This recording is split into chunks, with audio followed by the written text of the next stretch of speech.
Kinsa man ang nagbutag bersikulo sa Biblia, si Padre Dominic Sanctis Pagninos.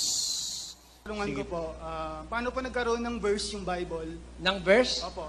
Sino po yung unang gumawa ng ganung ano po?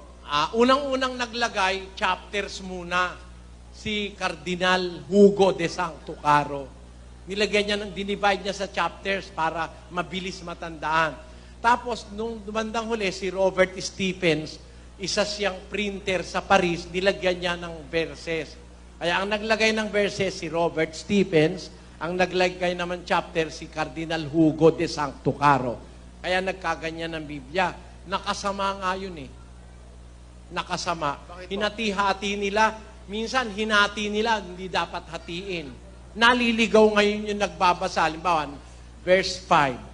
Yung pala, kaduktong yung 6. Kung putol na, hindi na tinutuloy nung iba, naliligaw tuloy yung iba. Ganun.